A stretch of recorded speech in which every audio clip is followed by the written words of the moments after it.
All right, it looks like our participants are in.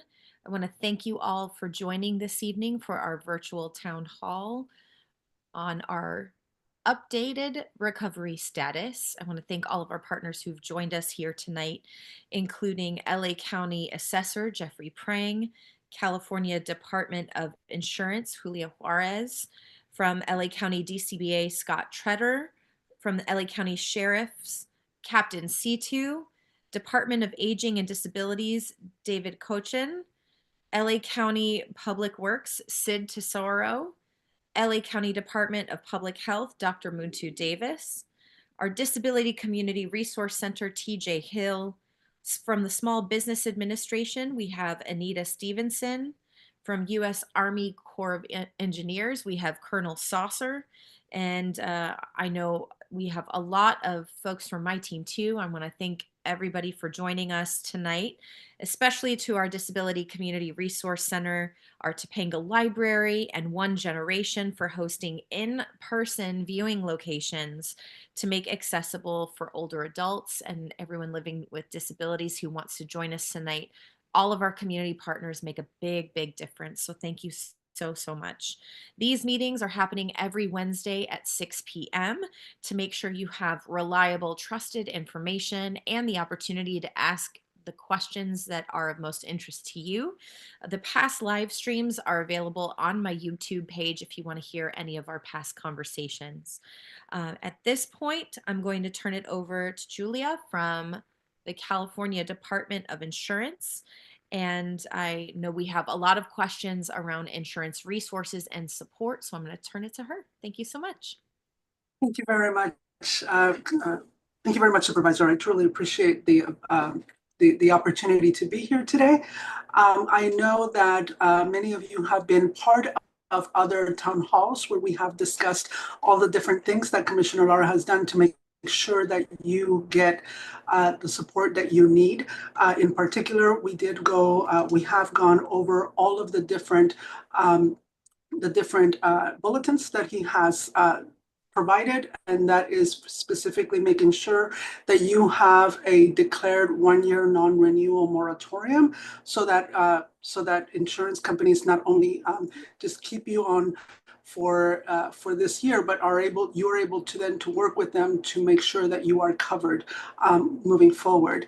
Also, making sure that insurers forgo any pending residential policy non-renewals. So this is not just for those folks that have lost or were in the fire, but also for local communities that surround those particular areas.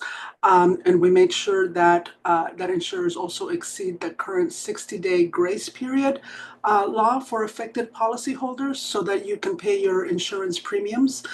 So, be able to take care of that until, while you are being taken care of through your additional living expenses. We want to make, so far, I want to inform you that we have had nearly 20,000 claims that have already been paid. Commissioner Lara has made it his mission to make absolutely sure that every single claim is paid. And so already about nearly 20,000 of those have already been partially paid, almost $7 billion at this point that have already gone to survivors. That, by the numbers, is nearly $350,000 on average for people to be able to pay rent, replace the things they lost, and be able to get themselves together to rebuild and go through that whole process. Want to make sure that you are also know that you are able to go to your insurance company and get the medically necessary health services that you also need, including your prescription drugs. If you lost all of that information in the fire, insurance companies are supposed to be working with you on that. And then, of course, our enforcement team has been dispatched to safeguard you from any type of fraud right now, because people who, this brings the best in people and the worst in people. And so sometimes, you're going to be, you're going to be a target. And so we want to make sure that you know that the department has over 300 sworn police officers that are part of the Department of Insurance that specifically work with consumers to make sure that if you feel like you are being targeted in some way, or there's something wrong, that you are able to talk to someone in regards to that. Along with this, we want to make sure that the out-of-state adjusters come over and help with handling claims, so that we can make sure that we move very quickly on that. For those people whose home is still standing, I want to make sure that you are aware that you may still be eligible for additional living expenses, or ALE, if your basic utilities are not functional because of the damage in your area, or if there's still any type of safety or health hazards, like contaminated water, toxic ash, or structural instability, and that local health officials and agencies have, if they have determined that your area is unsafe to live in. Let's move forward so that I can, at the next slide, this is very much so important for you to know that insurance companies are required to investigate habitability claims thoroughly. So if it is necessary to extend your benefits, or if until the home is deemed safe for you. So in some cases, insurance companies may choose to address those concerns by providing electricity. Let's say if there is no electricity, they may provide you a generator, or if the water supply is compromised, they may provide you water filtration or delivery services. All of that is very much so something that they all need to be able to take care of, or work with you on. But these alternatives must fully resolve the issue. So if they don't make your home truly livable, you are still eligible for ALE coverage. So just making absolutely sure that you are aware of that. At the next slide, please. We want to make sure that you understand your coverage and that you know how to talk to your insurance company. So we want to remind you, please keep record of every single receipt that you can get right now, every single thing that you have spent money on. Make sure that you keep track of that. So keep a record of that. Keep your expenses. Make sure that you keep track of every conversation that you are having with your insurance company or an adjuster. Keep a log of all of that. We're telling people, if you can, create an email address where you may email yourself and your insurance company, say, hey, here's all the things that have been said to me, so that you have a place where you can understand, and have a place where you can go back to and say, this is what was said to me, this is what I expect, so that there is no question about the communication. Sometimes communication gets lost between people, or you might get different adjusters. They might be sent back, or there might be other people that you get, and so you want to keep track and make sure that everything for your particular claim is in order. We, of course, are available to speak with you. Our experts are available to speak with you, to go over all of your insurance paperwork and work with you through your claim. And you can reach us at 800-927-4357, or at insurance.ca.gov. We're also able to, if you don't want to talk to anybody in particular, you can also chat. Use the chat feature on our website. On our next slide, I want to make sure that you are aware that we are, let me see, thank you, that we are going to be hosting an insurance support workshop. The last insurance support workshop that we hosted, we saw over 1,300 people that came in, and so for 4 days, came in to meet with our experts, go over their insurance policies, their claims, and then we're able to go meet with their insurance company. We are going to host this again on Saturday, March 8th at the Skirball Cultural Center. And so we're encouraging you to please make an appointment so that you can meet with our experts and go over your claims, and they will be able to help you there. If you're having any type of issue with your insurance company, if you don't agree with what they are telling you, or what they're offering you, please contact the department and put a claim in with us, and we will be able, or complaint with us, and we will be able to work with you and be a conduit between you and the insurance company. So we're going to be hosting these both on March 8th at the Skirball Cultural Center and March 15th in Pasadena and John Muir High School. And with that, thank you very much for having me, Supervisor, and give you back the floor. Thank you so As much. always, this is our number. Thank you. We really appreciate you being here tonight. If you can stick around for our Q&A, I'm sure there will be additional questions, and glad to hear that you're having the session that you'll be having coming up at Skirball Center and in Pasadena. I think it was your other location, incredibly helpful. Next is my friend and colleague, the one and only LA County Assessor Jeffrey Prang. Good evening. Thank you very much, Supervisor. Appreciate you including my office in these very informative webinars. I'm glad to have the opportunity to quickly offer some important information for anybody who owns property in the county. We've experienced a devastating collective loss of homes and businesses, and I want to share with you the available programs that will benefit disaster-affected property owners. The first one is a program called Misfortune and Calamity. This is for people whose properties have been damaged or destroyed. This will allow, by applying for Misfortune and Calamity, that will allow my office to proactively lower your assessed value and therefore your accompanying property taxes. And they will be lowered until the damage or destruction to the building, rebuilding that process begins. Although I do want to assure you that even if you don't apply, we do encourage you to apply for the Misfortune Calamity so that we know where you are, so we can communicate with you and get information and provide you information. But we will be proactively lowering property assessments throughout the burn areas. To qualify for a Misfortune Calamity reassessment, the damage must exceed $10,000, and that can include smoke damage. And normally you have to file the claim within 12 months of the incident, although I'm currently sponsoring legislation that will extend that application period to 24 months. Once you've filed a Misfortune and Calamity, it's automatically transferred to the Treasurer Tax Collector and will serve to defer your property taxes until you receive a recalculated tax bill.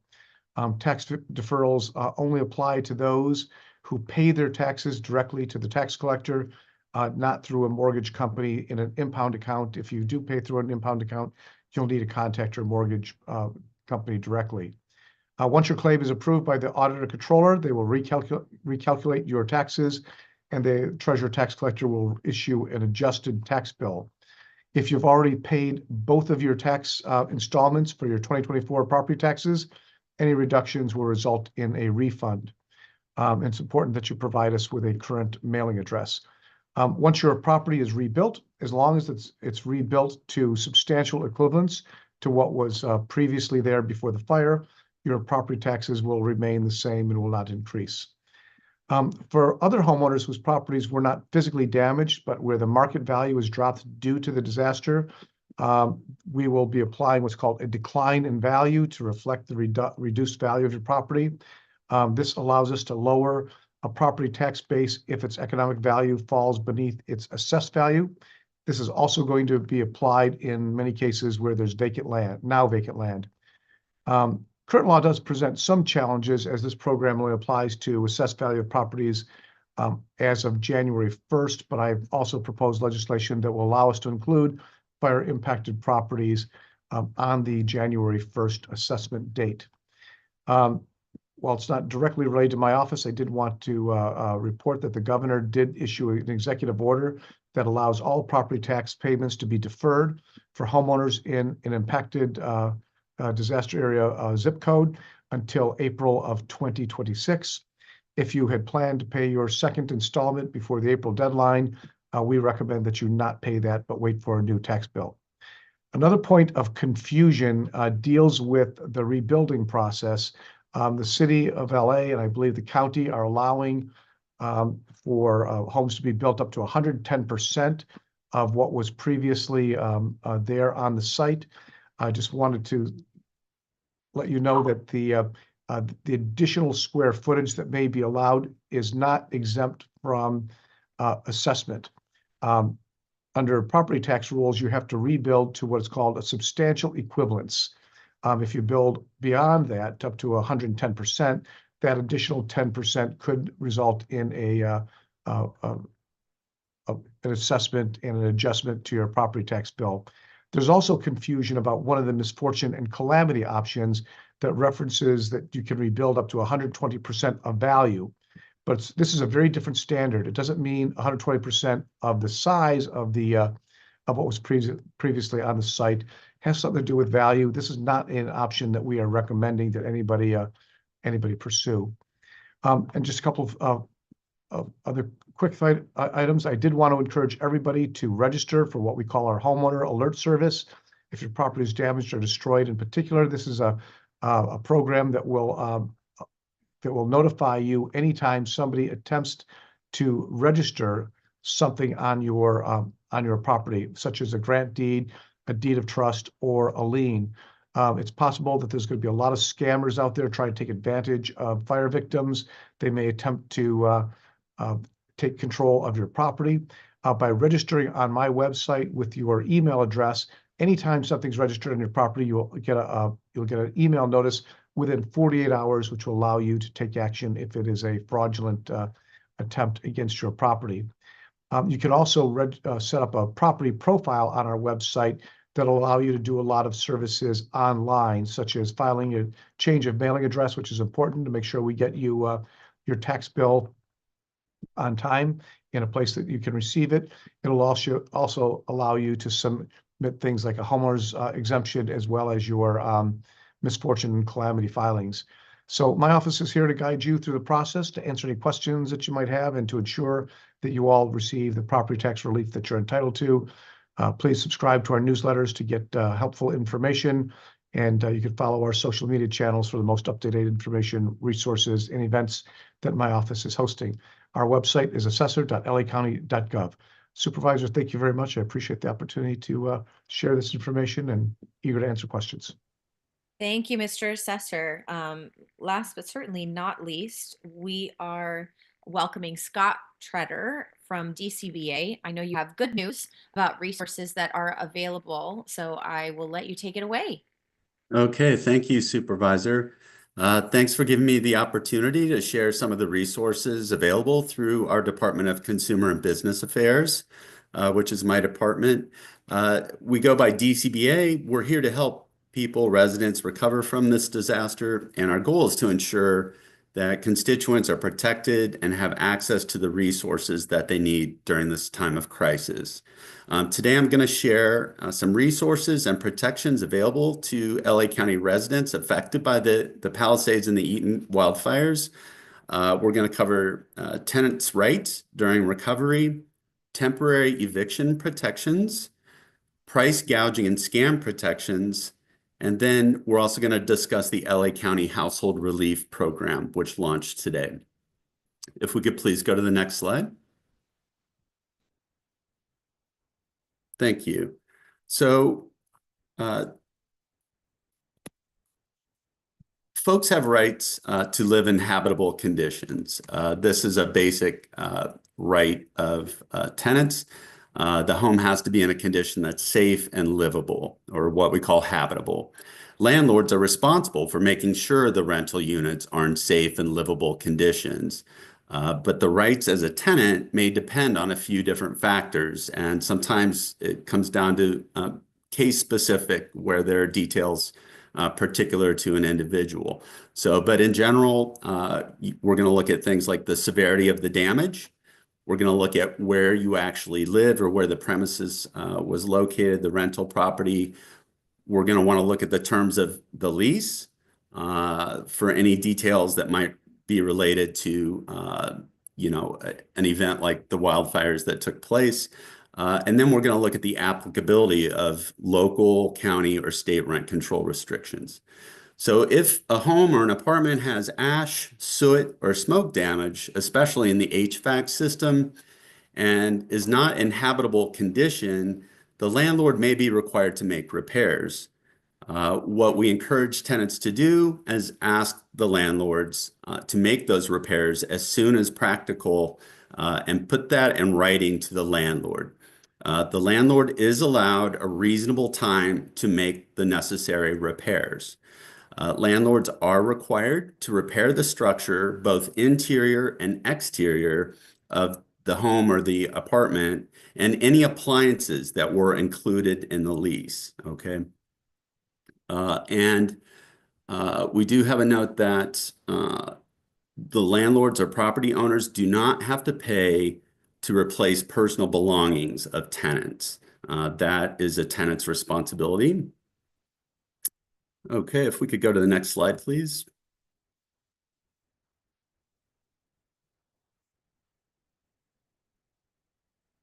So tenants may have a right to pay reduced rent or no rent, depending on how bad the issues are in their unit.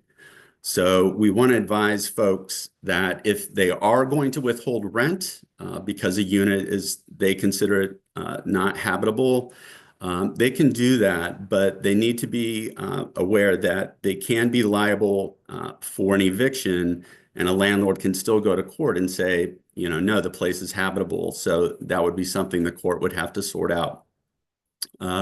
We would also encourage tenants to contact stayhousedla.org or consult an attorney for additional guidance on their situation.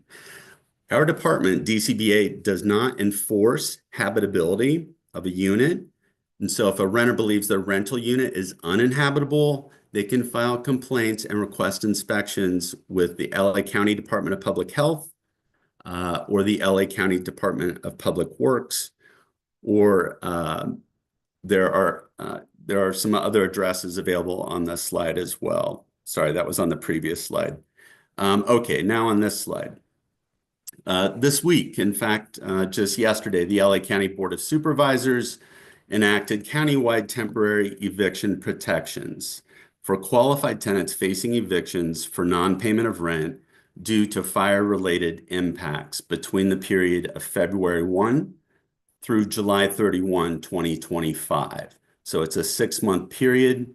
Qualified tenants must notify their landlords within 7 days of their inability to being able to pay their rent, letting the landlord know that they have been financially impacted by the wildfires and that they're not going to be able to pay their rent.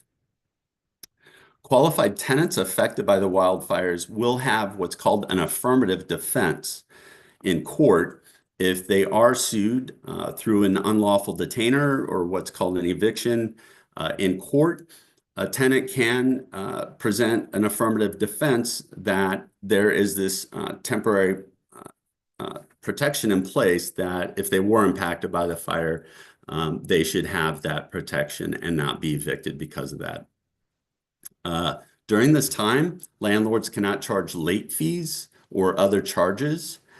Qualified tenants are still required to repay the rent debt incurred during the protection period, and that's going to have to happen within 12 months after the protection period ends.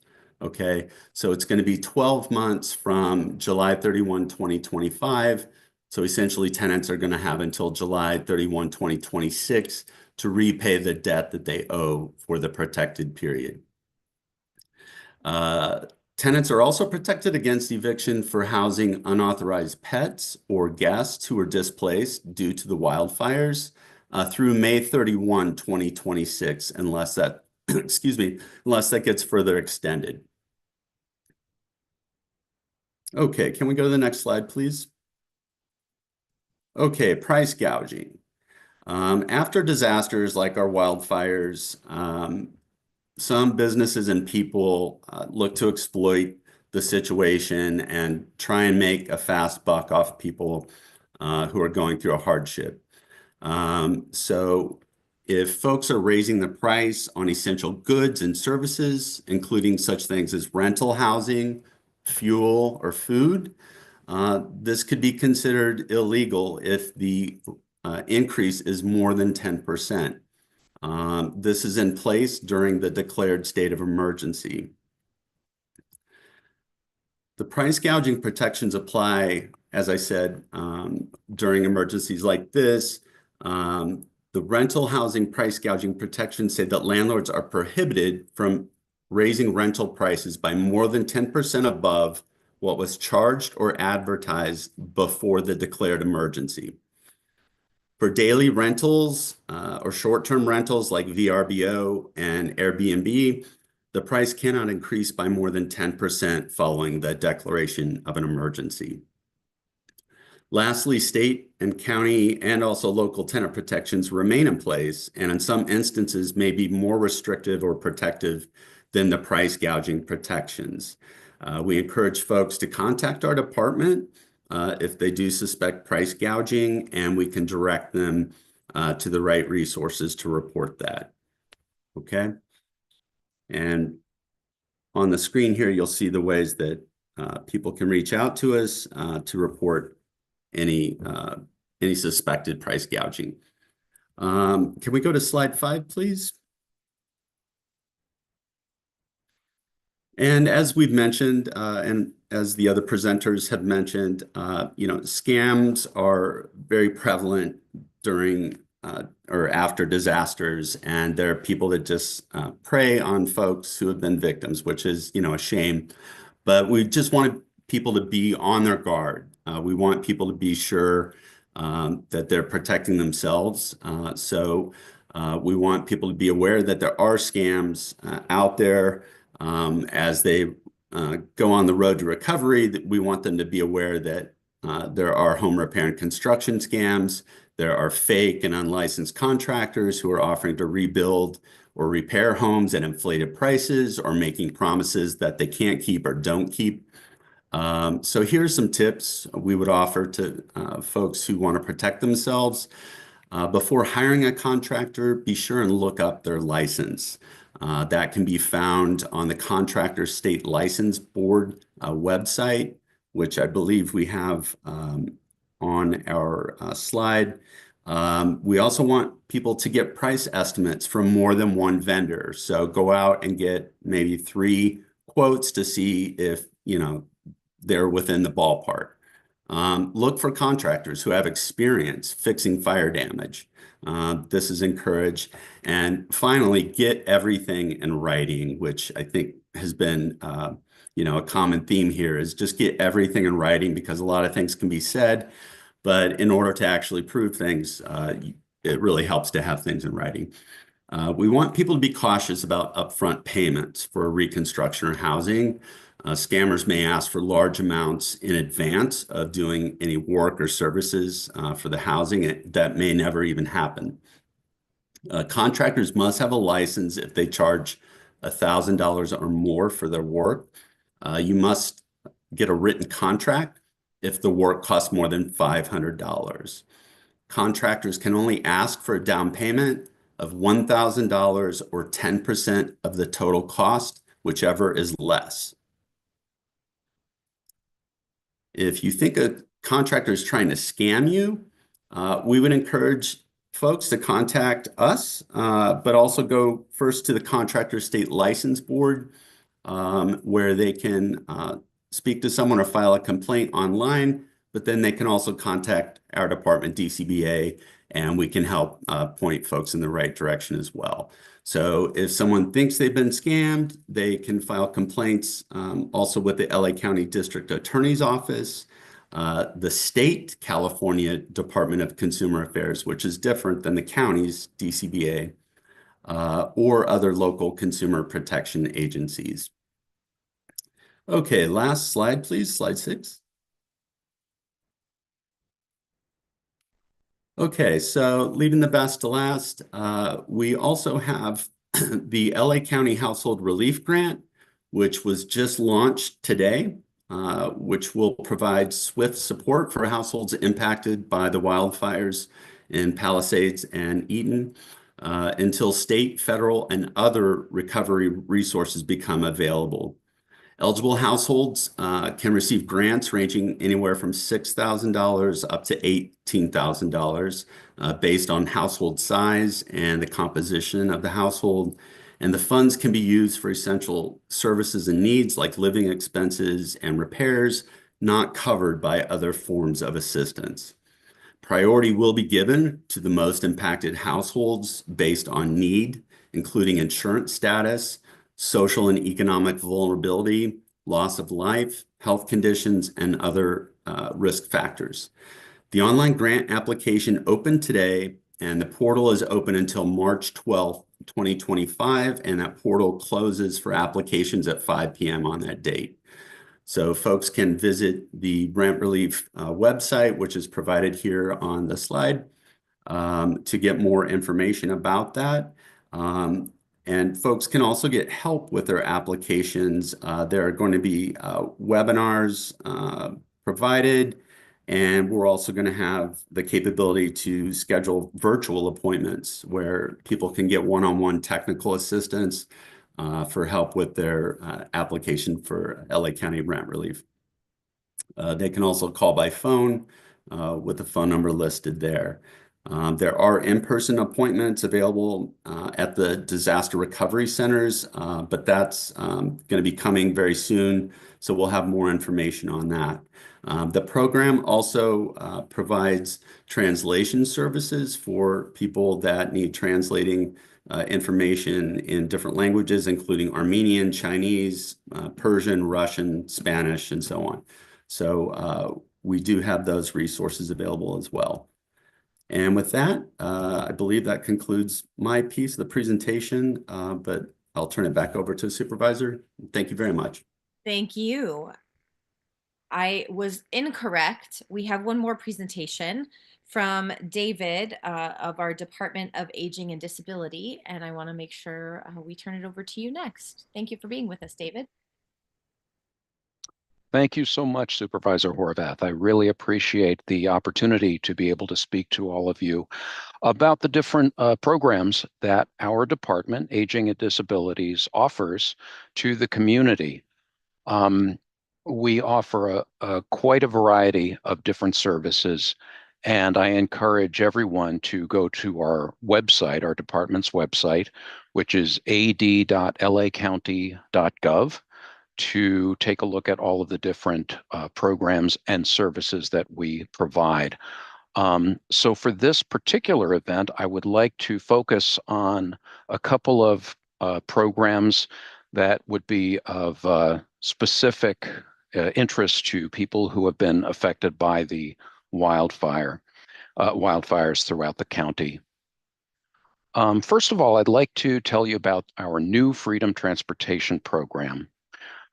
This is a program which provides on-demand route transportation services, and they're free, and they're intended to bridge the service gaps and eliminate barriers to public transportation for older adults and adults with disabilities. The goal of the program is to improve the client's overall quality of life by increasing access to community engagement and health and wellness destinations throughout LA County. The program operates through grants from the LA County Metropolitan Transportation Authority. So first of all, the eligibility for the program includes adults who are 65 of age or older, or adults who are 18 to 64 years old who are living with a disability, either permanent or temporary. So the program is made up of two different sub-programs. The first one I'd like to talk about is the Taxi Cab Services Program, or TSP. It basically operates like a traditional taxi cab service program, but to ensure a seamless customer service experience, clients are issued a pre-loaded swipe card with a monthly transportation allowance. And so what that means is that the clients can use the service anywhere within LA County up to 4 rides or 40 miles per month, whichever comes first. And so what can they use it for? Basically anything, anywhere they need to go within LA County. So that can include medical therapy and personal appointments, grocery stores, other shopping destinations, social and recreational events, worship services, senior centers and adult day programs, employment, education, volunteer sites, and those are just a few examples. So that gives you an idea of the taxi cab services program. Also, just to let you know, wheelchair accessible vans and ramps are available. So it is highly recommended to schedule these trips at least 24 hours in advance. They are available 24 hours a day, 7 days a week. So that's the taxi cab services program. The other program within New Freedom is called the Volunteer Driver Mileage Reimbursement Program, or VDMR for short. This is a pretty innovative approach to transportation services, in that it through the program, the client actually designates somebody that they know to drive them around wherever they need to go. And that person is then reimbursed for the gas that they use. Volunteer drivers can include family, friends, caregivers, or neighbors. And then volunteer drivers use their personal vehicles to provide clients with the transportation services. And for the VDMR program, clients can claim up to 150 miles per month to reimburse their volunteer drivers. And so in order to apply for the New Freedom Transportation Program, there are 3 different ways. One is to call the phone number, which is area code 888-863-7411. Or you can apply through email at newfreedom@ad.lacounty.gov, or you can go to our department's website, once again, ad.lacounty.gov, and then you go to the New Freedom Transportation Program. And so that gives you some idea of the transportation services that we provide through our department. Another important program that we implement is the Linkages program. This is a program that offers comprehensive care management to connect older adults with a full spectrum of appropriate services.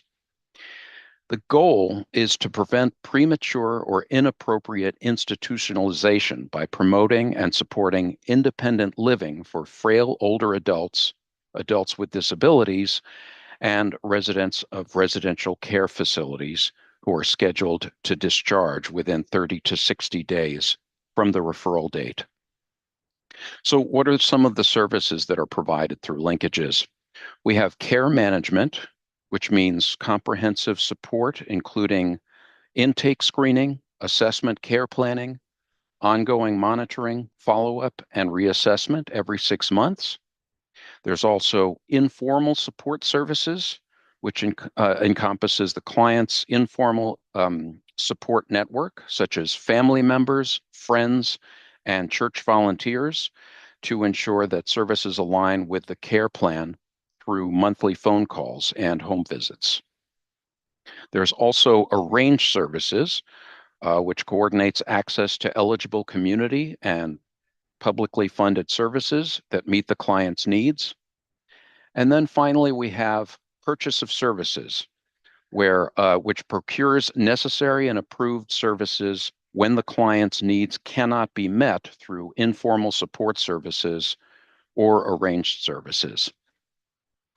So in order to apply for Linkages, you're encouraged to dial the number 800-510-2020. Once again, we have a whole range of services that our department provides, in addition to the 2 that I just mentioned. I also encourage you to call in case of suspected or known elder abuse in your community. You can call the Elder Abuse Hotline, which is area code 877-477-3646. You can also remember that as 877, the number 4, the letter R, and then the word seniors for our seniors. We also operate a number of community and senior centers, 13 to be exact. And the phone number to reach those is area code 800-689-8514. We also have our disability information and access line, area code 888-677-1199. And then we also have our public email address, info@ad.lacounty.gov. insurance.lacounty.gov. Once again, I would really like to thank you for giving me the opportunity to speak to you about these important services. Thanks once again. Thank you. This town hall is specially tailored for our older adults and those living with disabilities. So we're grateful that your department was able to join us tonight and that you were able to share all of that critical information. So now we're going to get into everybody's favorite part, which is the Q&A.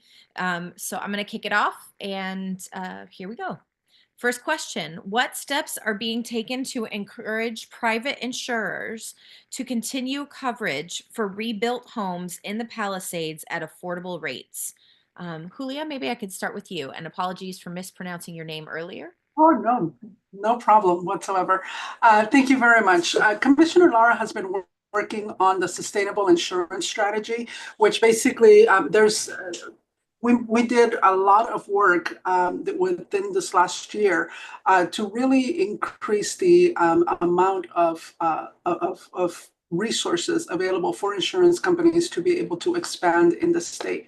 And what that means is that we have done some work with allowing them to look into catastrophe modeling, which is going to allow them to look at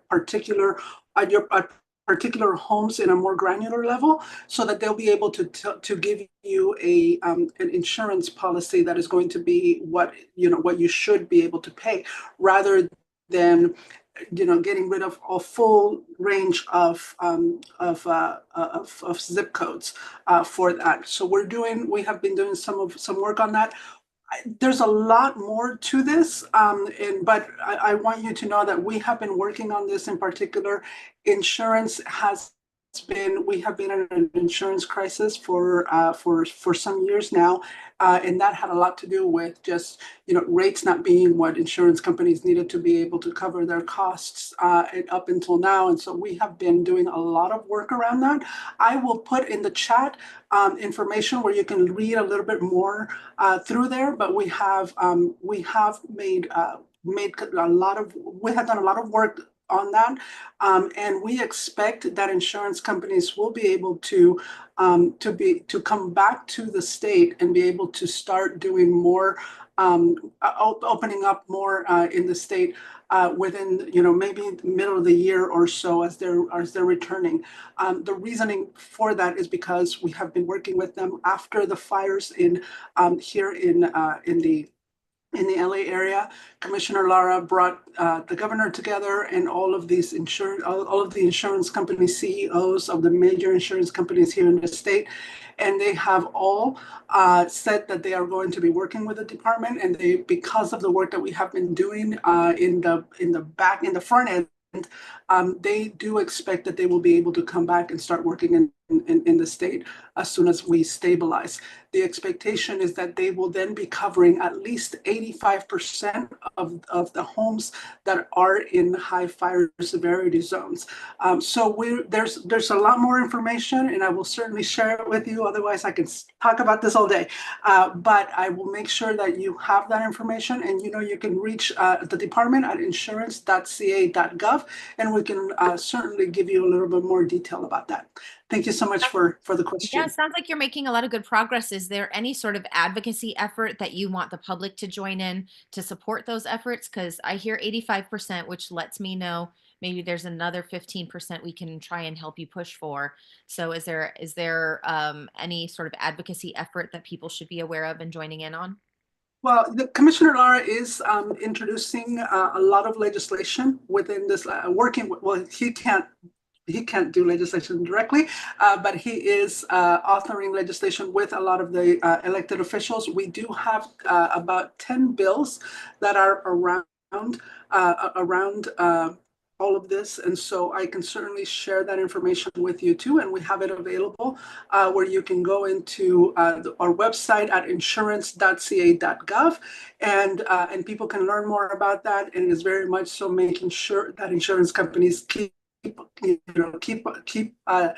their promises of being able to pay consumers, but also being able to do business in the state. We got to make sure that we have that balance of making sure that people can afford it and that people can continue to do that, to have insurance, but also make sure that the market is viable, that they are able to continue to do business in the state. So that's why we're working with the insurance companies and with consumers to make sure that we're moving all of this forward. So I will share that information on the chat as well, so that you're able to look into that. We have our consumer alerts that come out every week, where we are keeping people up to date on all of the different things that we're working on, so that you're able to get involved in there as well.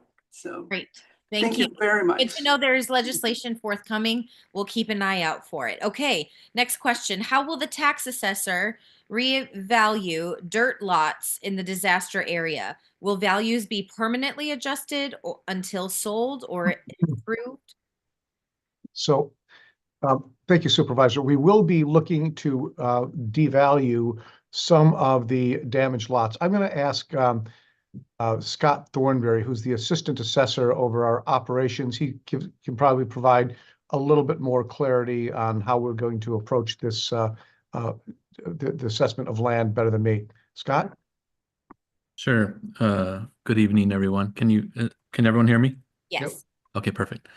Yeah, so if the property was completely destroyed and the improvements are removed, probably during the phase 1 or phase 2 clean, or during the phase 2 cleanup, sorry, we will value your property at with the misfortune and calamity.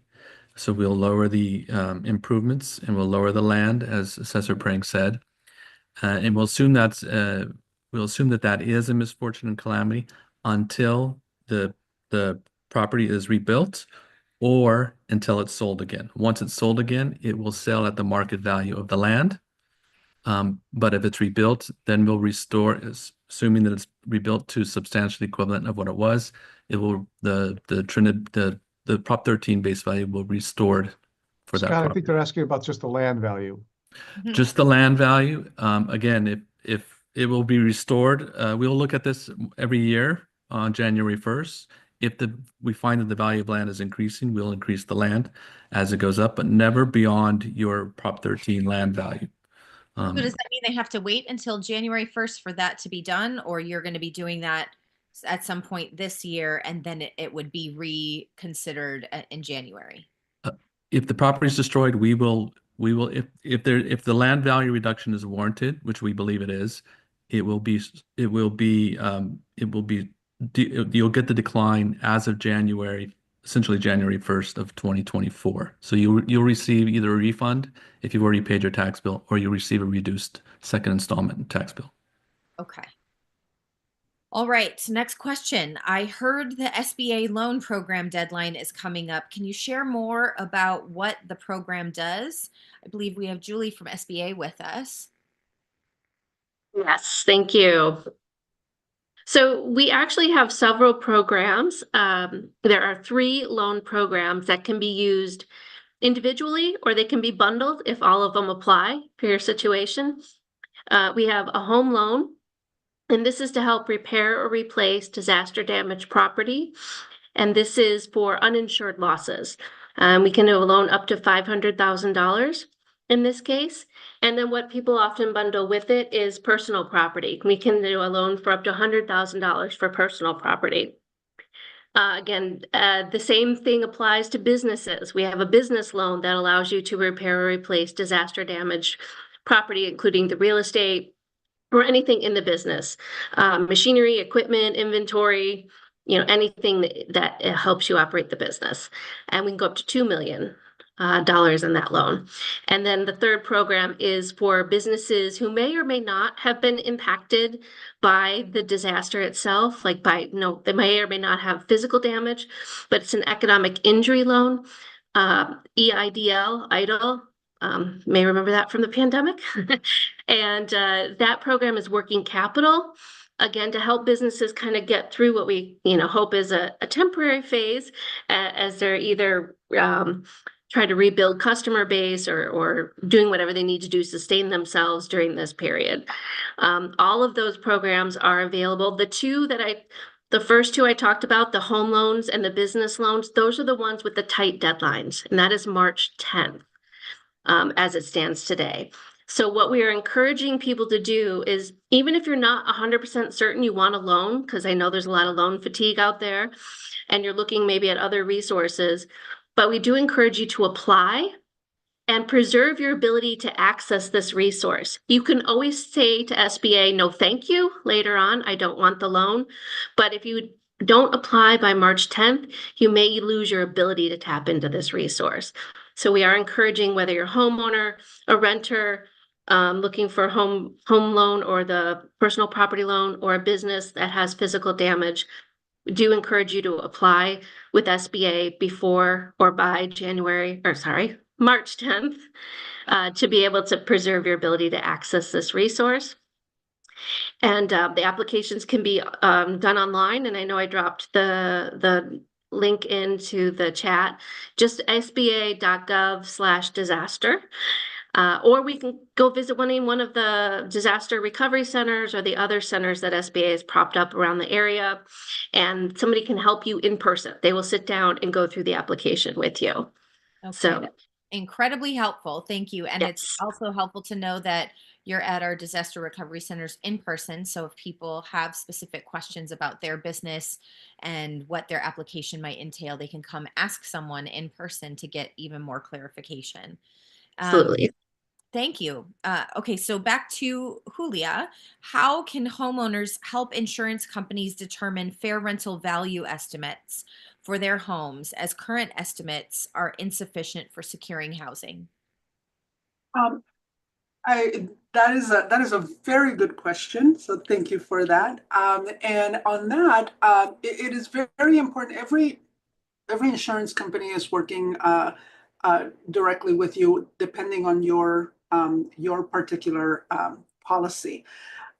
If your insurance company is not, it does not is not aware of what what the fair market value should be, or if you have any issues with that, my suggestion is try to speak with your insurance company directly. And I'm assuming this is with the FAIR plan, and that is a product of the of the insurance industry. And so you This would question says all insurance companies. all How can insurance homeowners providers, help okay. all So insurance companies determine a fair rental value estimates for their for homes? their particular homes, okay. So on that, you know, for the fair rental value, it is very much so that is not necessarily something that the department will be able to, or has the jurisdiction to know for every area. I think that maybe that is something um, uh, within the county office, that they might be able to have more information on that. However, the suggestion is that you work with your local person, your local agent, but to find out what it is that they're doing, that what they're doing there. We at the department can help to be a conduit between you and the insurance company. So whatever is, whatever issue that you're having with that, we can certainly look into what your, how you are dealing with them directly. So that's why we tell people to contact the department directly and speak with them there. In regards to the general, uh, uh, holistic, approach to all of this, I would have to really look into it and talk to our experts to see if there is some place where where we have any jurisdiction. At this point, I do not have any information on that. So let And me.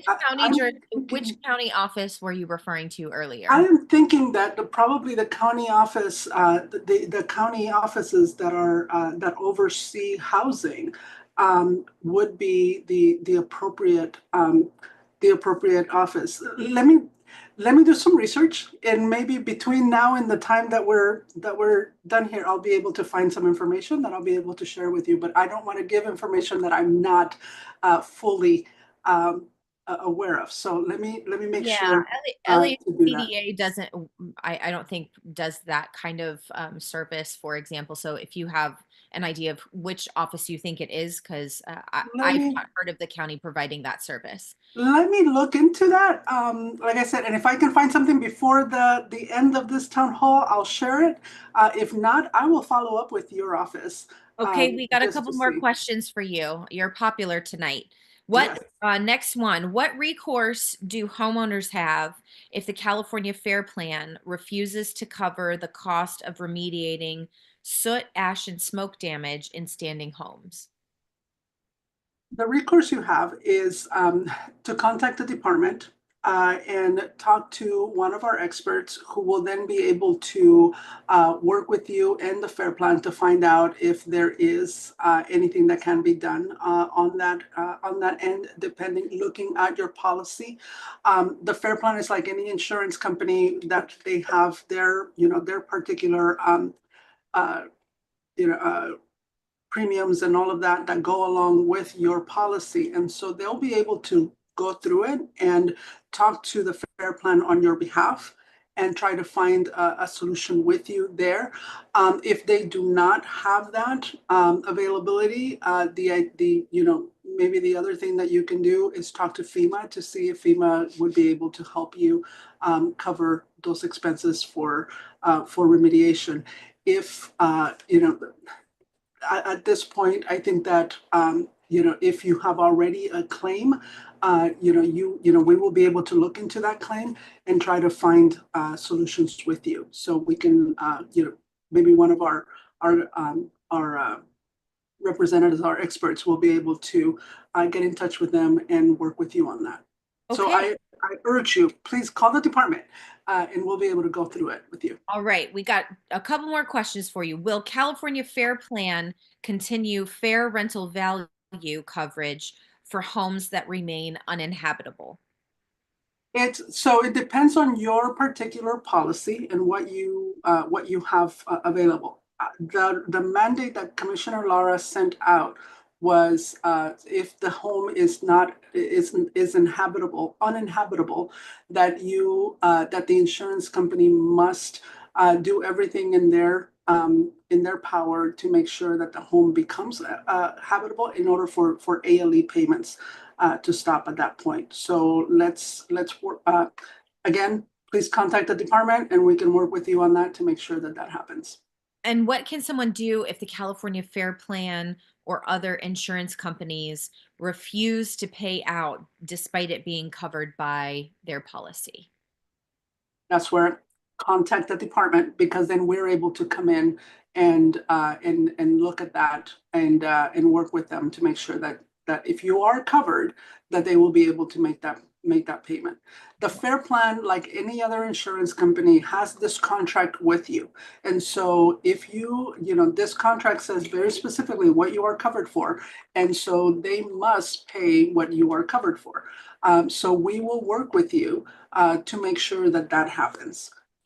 All right. Well, it sounds like your upcoming information sessions are going to be jam-packed again because there are lots of questions for you. I'm going to take you off the hot seat for a second and turn to DCBA.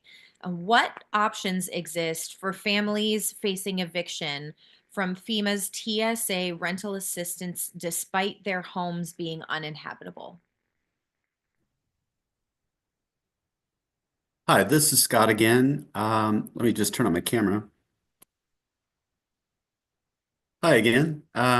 So the question is, what can folks do? Can you possibly repeat the question? I just want to be sure I answer Sure. correctly. What options exist for families facing eviction from FEMA's TSA rental assistance despite their homes being uninhabitable?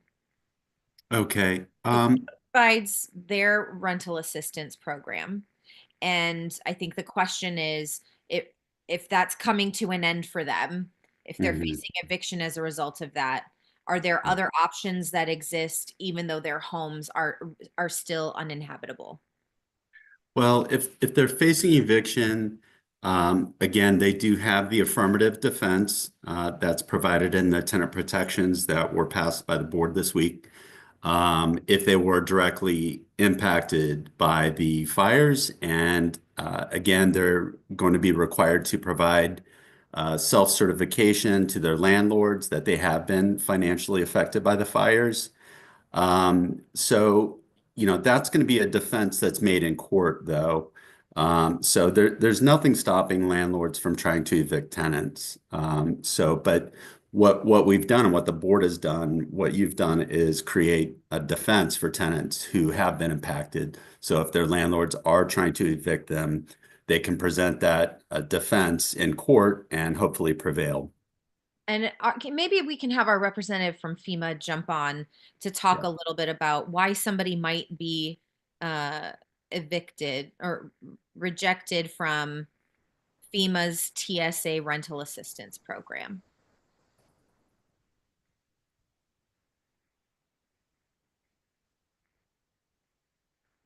Is someone from FEMA on? Okay, there we go. Hi, Hi, Michael. hello. How are you? How are you, Supervisor? Glad Um, you're here. Good. So I believe what they're referring to is the uh, TSA, which is the Transitional Sheltering Assistance Program. Now, that is a short-term, temporary transitional sheltering program that Mhm. is coming to an end, I believe, on Saturday.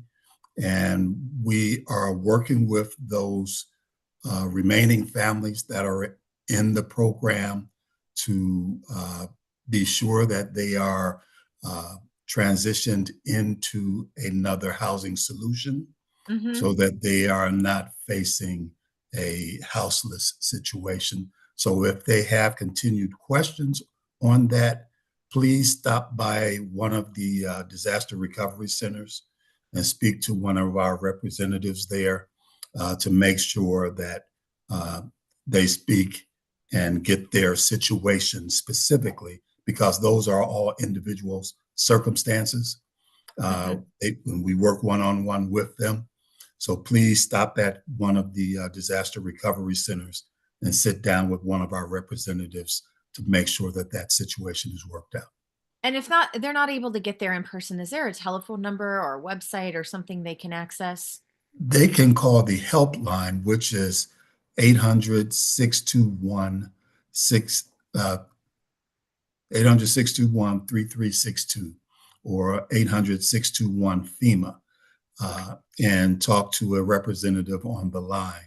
But, a lot of people will get a lot more uh,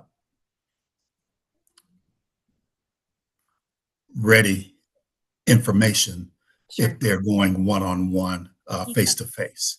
I can appreciate that. It sounds, this sounds like a very personalized question, and I can imagine that each circumstance really depends on, that individual person's set of needs. So, Yes. so making that phone call or going in person and speaking with FEMA about that circumstance and what it is you need to accommodate a safe housing solution, is going to be the best way to solve that problem. It Yes. sounds like. Okay. All right, so we're going to go to our next question. Many older adults are choosing not to rebuild. I just learned capital gains tax will be collected on funds received from insurance. What do we need to know if we choose not to rebuild? Mr. Assessor, I'm going to start with you and then maybe go to Julia next. So I think Assessor Prank had to step away. Okay. In terms of not rebuilding, in terms of, if your reassessment will stay at the reduced amount until it's rebuilt or until you sell the property. So we can't speak about the capital gains, but certainly in terms of your assessment, it's until it's rebuilt or sold, otherwise sold. Okay. So it's not until someone's selling that they can know about any potential impacts. Right. Well, the reassessment will then go to the next owner if it's resold. Yeah. Sure. Okay. And Julio, is there anything that we need to know from the insurance perspective? Because this question references that capital gains would be collected on funds received from insurance. So is there any advice that you would provide to people in speaking with their insurance companies about a circumstance like this? In regards to this particular circumstance, I I would suggest that you contact the department and you talk to someone directly because it is not, because it is different um, for every person, but also because we don't deal with taxes. We just deal with the insurance company, making sure that insurance companies are being fair and Sure. and non-discriminatory. Okay. A different question for you though. What Uh-huh. accommodations can be made for seniors, for older adults, disabled individuals, and those who are living with illness who are required to itemize every item lost in the fire for insurance claims? I think, for people who are, living with a disability or a different set of challenges in their circumstances, it's hard to keep track of all of that. So Of what course. does your office provide assistance in any way? What would you recommend? Well, we have there's different things that are available, but first and foremost, I do want you to know that we understand that this is absolutely horrible that you would have to go through putting that together, particularly once you have lost everything. You can't think of everything that you had in your home, right? And so right now, you are able to receive, the law is that you are able to receive at least 30% or up to $250,000 of worth of your personal property. So you would be able to have that first and foremost without having to do an inventory list. Commissioner Lara has requested for all insurance companies to pay to do 100% payouts of personal property without having to do um, an inventory, and that is we sent out that request about earlier in the month. And so we are expecting that it's been almost 2 weeks. We are expecting to get responses from insurance companies. We know that some insurance companies are doing it already, and there are some that are saying, we might do 75 or all this. So we will get a listing of all of the insurance companies that have agreed, and we will share that with the public, and then you will know exactly, what your insurance company is doing. However, right now we are still gathering responses from all of them. If you are having a hard time, please contact the department so that we can contact the insurance company for you. Because we might be able to contact the insurance company, talk to them directly, and be able to help you to do that without you Great. having to go through all of this. That's great to know. So for anyone who's having difficulty, living with disabilities, you're living with illness, you're an older adult who is challenged with all of these, overwhelming requirements. It sounds like there's help available for you in the insurance commissioner's office. And are there any specific options available for people whose medical supply companies have not replaced equipment lost in the fire from an insurance perspective? So the commissioner sent out the request immediately after the fire to all insurance companies, saying that they must work with everyone, particularly because of prescriptions and all of that. Make absolutely sure that that is available to you. Again, if you are not getting a response from your insurance company, contact us, and we'll be able to get in touch with the insurance company and work with you on that. Okay, and from our Department of Public Health, are there options being made available through our department to be able to assist people whose medical supplies have not been replaced? Maybe it's medical equipment or other things. Is there anything that DPH can do to help in the interim? I'm not sure we haven't been asked to do that. I'm not sure we can, although I will take that back and see what options there may be. But definitely going through the insurance company and asking in these settings of a disaster, much like with medicines, if you lose it, you can often get a courtesy refill without any issues. But I'd be surprised if insurance companies weren't helping to cover this during this time. But we'll definitely take a look and see if we can post something online related to it. All right, since I have you here, a different question. Someone noted they heard there's a soil testing program they can apply for. Can you give us more information about that program and how someone can apply? That was, I believe, the consortium of academic institutions that had put up that information. Unfortunately, we do have all of, at least many of the organizations that are doing testing on our website. Unfortunately, it does not have contact information for that, but we'll see what we can do in terms of trying to find that information and post that online as well. Yeah, I think we announced that website this morning, so maybe somebody from my team can recover that from my notes this morning. We'll get it in the chat and say it out loud for you, because I know there's a website that that folks can go to. It takes you to a survey. And it walks you through the set of circumstances, I believe, that need to be considered. So there's more information. Oh, I see it here.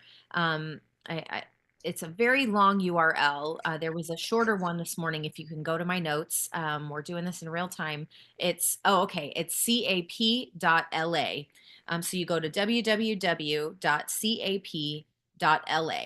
and that will take you to the website that has all of that information about additional soil testing that's being done with a variety of partners, and that's being coordinated through our Department of Public Health. And we thank you for your help with that. All right, Public Works. How can property owners confirm that their right of entry paperwork has been fully processed? I know we've been getting this question. People have turned in their forms and they're not quite sure where in the process it is. So how can they know what's going on with their forms? Thank you, Supervisor. So if you have submitted your paperwork for your right of entry, we have now a GIS map that you can go to at recovery.lacounty.gov. Click on that recovery map and you will see, you can put in your address on the search bar. You can put in your address and see what color it is. So there are three basic colors. Yellow, if your property shows up as yellow, it means action needed. It means you have a document or something that's missing that need to be provided. Orange means they have your documentation, but it's being under review. And green is that it's being transmitted to the U.S. Army Corps of Engineers for them to process, accordingly when to start that work. Now, if documentation is missing, you're going to receive an email from roe@dpw.lacounty.gov. It's going to appear as LA County Public Works with a subject line saying right of entry request for information. We ask that you promptly submit any requested document so that it would help expedite the review and completion of your form so we can transmit it to Army Corps. Okay. Well, I know that a lot of people are really interested in tracking that, so helpful to understand how you are monitoring that. I'm going to go back to Julia with our insurance commission. If government programs do not cover pool and basement removal, can homeowners use insurance funds for this without additional fees? So if your policy has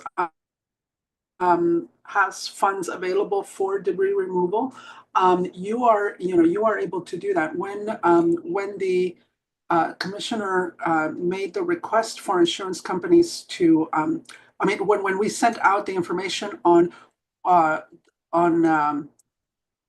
on what the debris program and how you work with them, it is very specific to that. If you have an insurance coverage for debris removal that is included as part of your primary coverage for the buildings and contents, remittance to the county shall be limited to the unused benefit amount, if any, in that coverage category after the residence is completely rebuilt. So you have that availability. I will put this consumer alert on the chat so that you are able to read all of the details on that, but that gives you a lot more information on all of the debris removal program and how that relates to your insurance coverage. Okay, I have one more for you. How will loss of use insurance coverage be applied if homeowners stay with relatives instead of in a rental?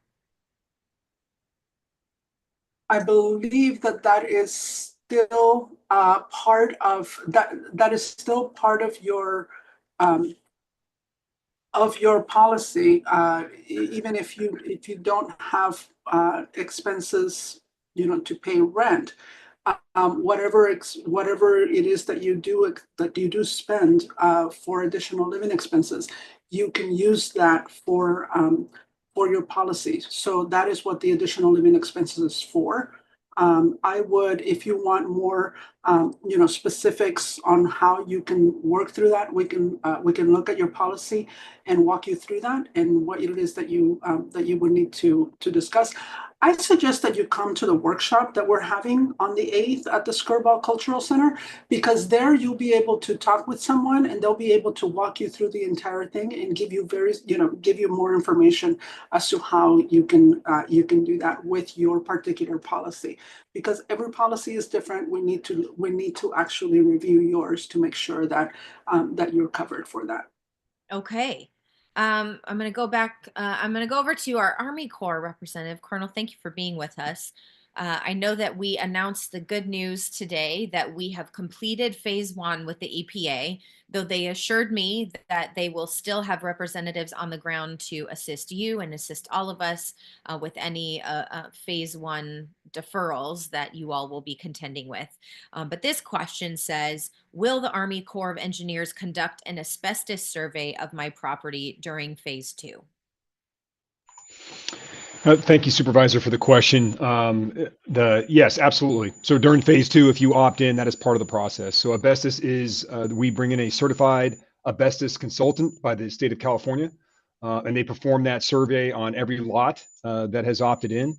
And if any asbestos is determined to be on that lot, we go through an abatement process for those specific materials. Those materials are then bagged on site and collected according to all regulations by the state of California and federal authorities. And that is removed to a special depository for asbestos containing materials. Okay, so this isn't going where you would take regular phase 2 debris.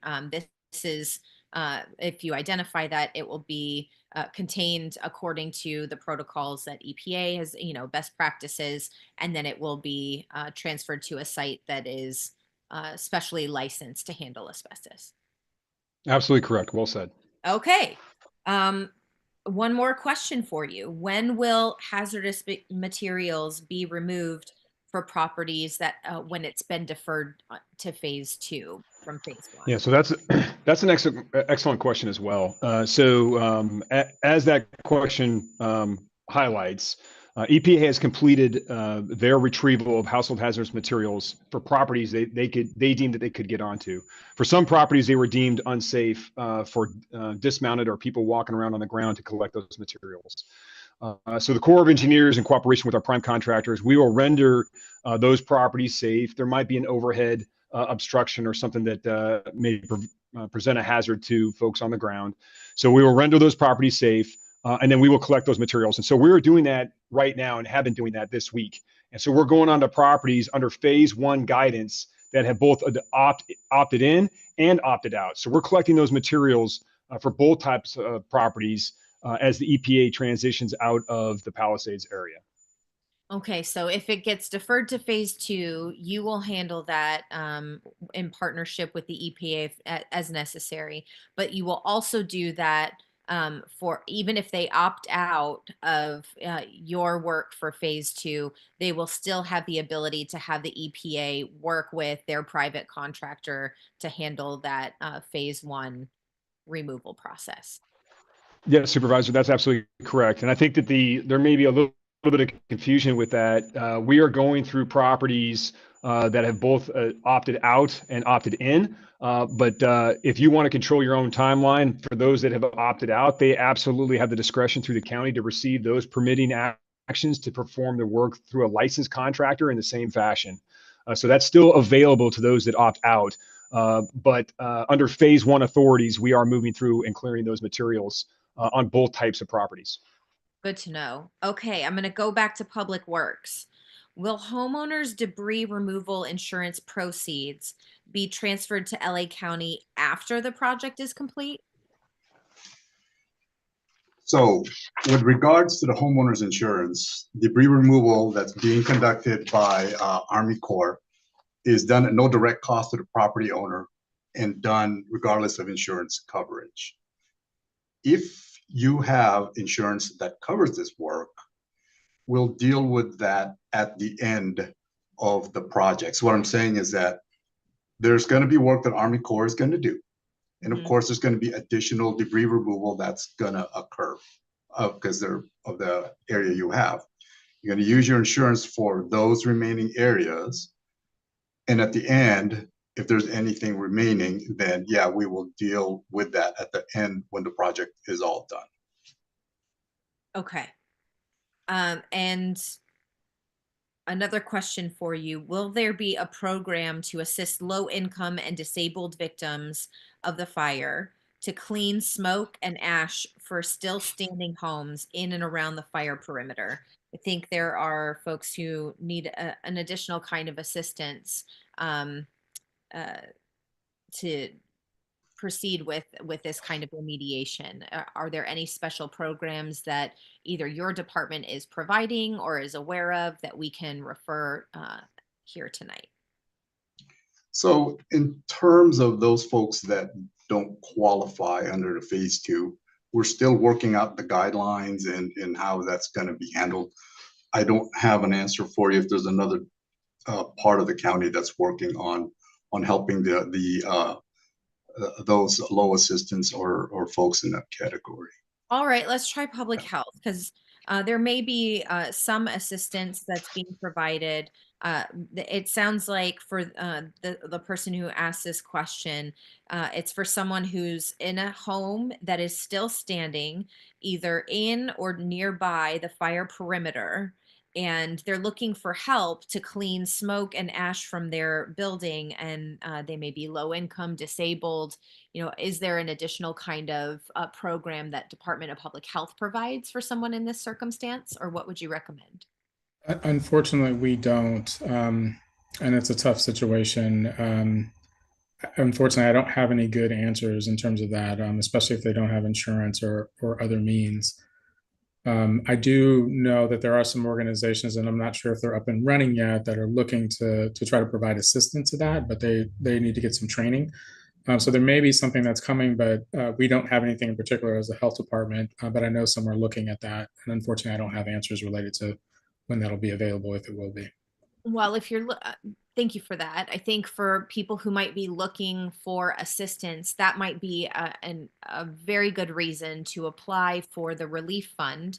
And you can go to recovery.lacounty.gov to get more information about the relief fund that exists, to see how you may qualify to get financial assistance, to seek help with this kind of remediation, especially if you need assistance to do so.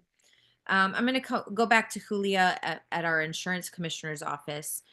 This is a question that's come up repeatedly. I know it's causing a lot of frustration. It's probably not going to be a new question to you, but here we go. FEMA will not step in with assistance until they get fair plan acceptance or denial letters. What do we have to do to make them move more quickly to get these letters out so they have the documentation that they need? What I suggest is for you to file a complaint with the department, because what we can do is contact the Fair Plan on your behalf and get the process moving a little bit faster. If that's where you're having issues. And I know that there's a lot of questions about remediation and the Fair Plan and what the Fair Plan is doing or not doing. And I want to make absolutely sure that you're aware that we will be able to not just walk you through, the process of what you have available for your insurance, but also be able to talk to Fair Plan on your behalf and work with the Fair Plan to get you whatever it is that you may need according to what your policy has available in your contract. So for all of these questions where people are having any type of frustration with a Fair Plan, I urge you to please file a complaint with the department so that we can work with you on that. Okay. This one, I'm going to tag team our Army Corps and Department of Public Works representatives. Are HOA properties or apartments eligible for phase two? So multifamily housing, is it eligible for phase two? And as a follow-up, what happens if everyone in my HOA submitted an ROE to opt in except for one?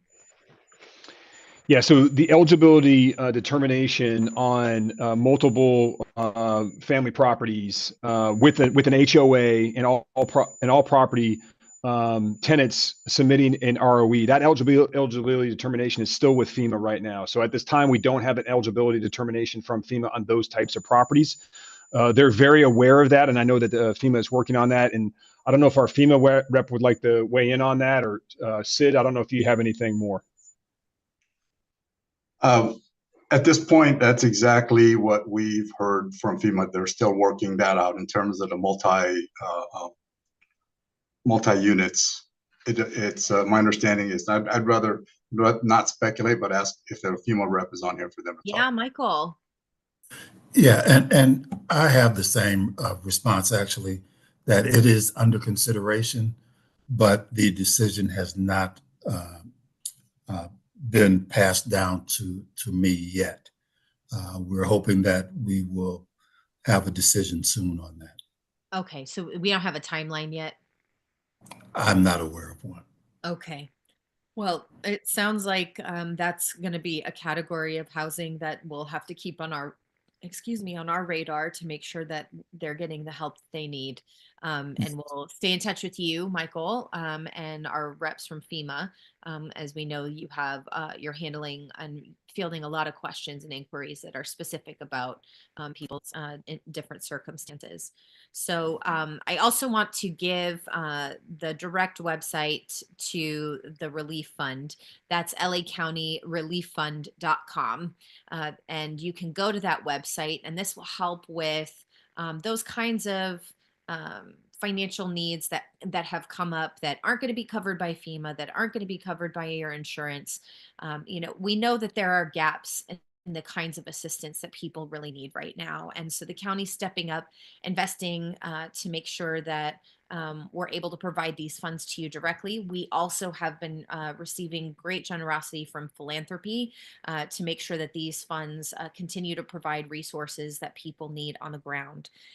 So as a closeout question, are there any deadlines coming up for resources in each of your agencies that we should flag for people so they're keeping track of them? I want to make sure that we're repeating what the program is and what the deadline is, so that way people can keep track of that as they're thinking about all of the different kinds of assistance.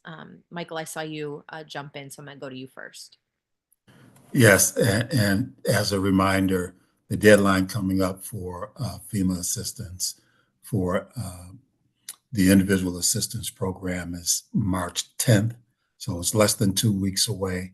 So we encourage you to either call in to the 1-800-621-3362 number, stop by the Disaster Recovery Center, or go to the website and register to make sure that you have that assistance available.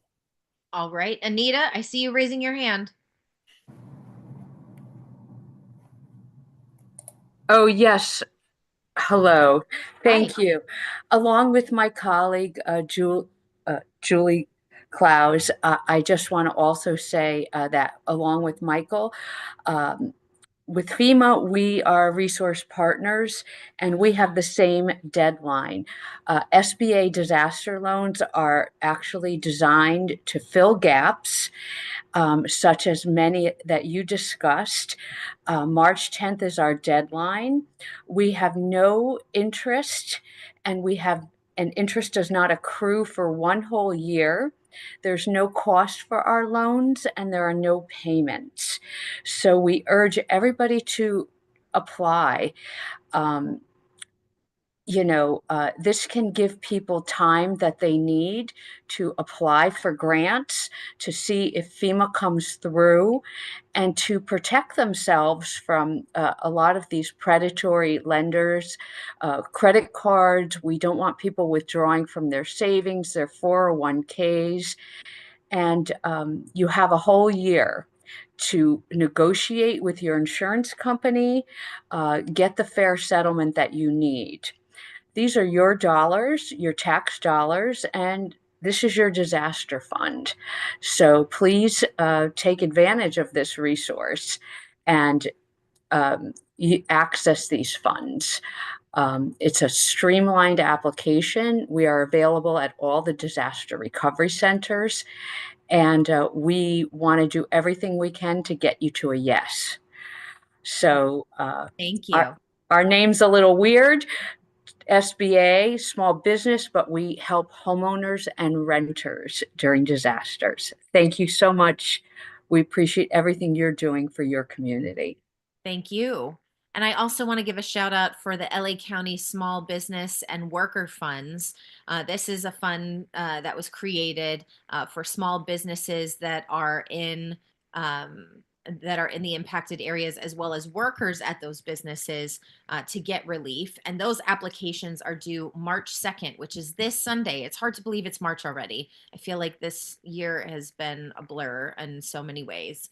And so if that is something that you are interested in, or you think you might consider it, just make sure you get your application in, because they're due by Sunday. So you can go to recovery.lacounty.gov to get more information about that application. Dr. Davis. Yeah, just to follow up to the question around durable medical equipment and supplies, I did put some information in the chat. And there is a program, if your insurance is not covering it, it's the Emergency Prescription Assistance Program. It's a federal program. So there's information in the chat. Look at question number 3 inside of our medications, medical supplies, and equipment for people affected by the LA fires document. And that should provide some information on how to get some assistance with that. Fantastic. All right. Well, I think with that, we're going to close it out. I want to thank everyone who joined us tonight, especially all of our viewing centers that help to host some of our most precious residents in the district and throughout the county. And we thank you for all of the support that you're providing. We're all here to help each and every person recover and be supported in every step of the journey. So thank you all for joining us. Have a good rest of your evening.